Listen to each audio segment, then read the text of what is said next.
Welcome to the program Improving Thinking Skills the M.M. Patel Way. In this program, we will understand concepts related to thinking skills, measurement of thinking skills using well-defined parameters, methods and techniques of improving thinking skills, and finally, exercises to improve thinking skills. Visit www.youtube.com and search Magan Lal Patel for more videos. In this part, we will discuss about measurement of thinking skills. We will start with basic understanding of all the attributes of thinking skill, and then we will discuss measurement of those attributes. Let us start with various attributes of thinking skill. When you need to collect ideas related to an issue or solve a problem, you are required to concentrate on the following attributes of your thinking. First is thinking speed. We can call it fluency also. Let's say we give a topic to two persons and tell them to collect as many ideas as possible in a given time about the topic. Now first person will come out with 40 ideas and the second person will come out with only 10. Naturally, first person had higher thinking speed compared to that of second one. Now we come to second attribute, and that is variety. We can call it thinking directions or thinking flexibility. Coming to the same example, the first person gave 40 ideas, but his ideas were in one direction only.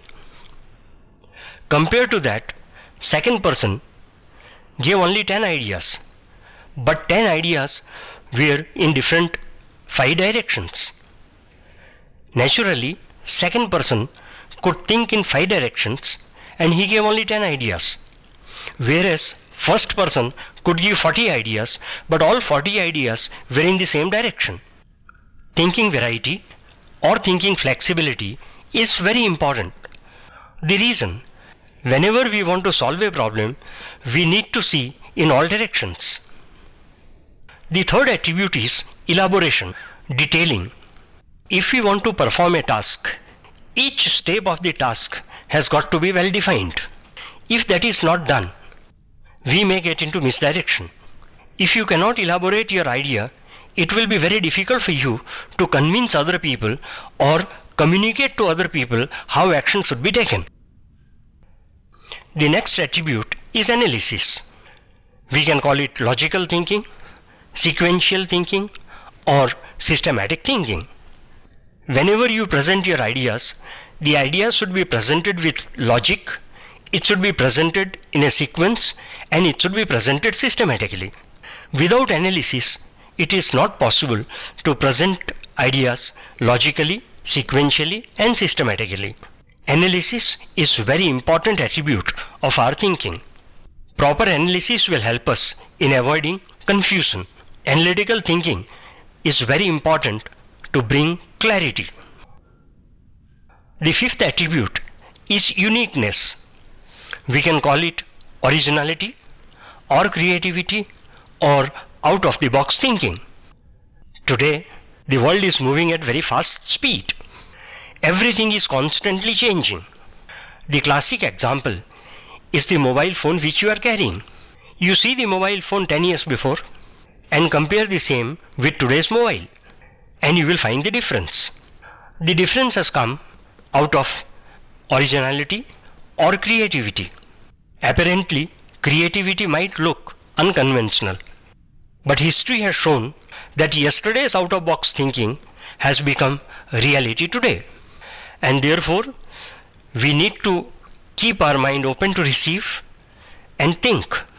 Think in all directions, think in original directions, think in different directions, think in unconventional direction. Sixth attribute is rationality. You can call it effectiveness or positivity. I can think, I can give many ideas, but my ideas should be effective, should be rational, and should be positive. If I give 100 ideas of how to murder a person, the ideas are okay, but they are not rational. The last attribute and very important attribute is relating thinking. You can call it relate or associate issues. Issues which are apparently not connected, but you find out a connection. An intelligent person will have tremendous capability of relating to apparently unconnected issues. The classic example of relating capability is the movie Slumdog Millionaire. The movie got related to Kaun Banega Crorepati reality show. Then all the questions which were asked to the hero were related directly or indirectly to hero's life, and he was getting answers from his past experiences.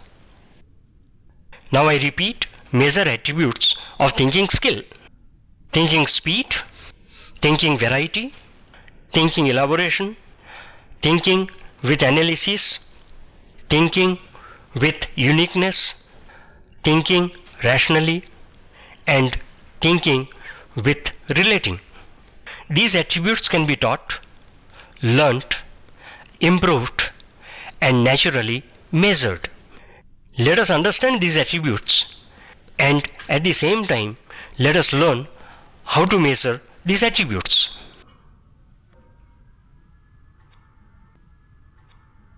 Visit www.youtube.com and search Maganlal Patel for more videos on improving thinking skills the MM Patel way.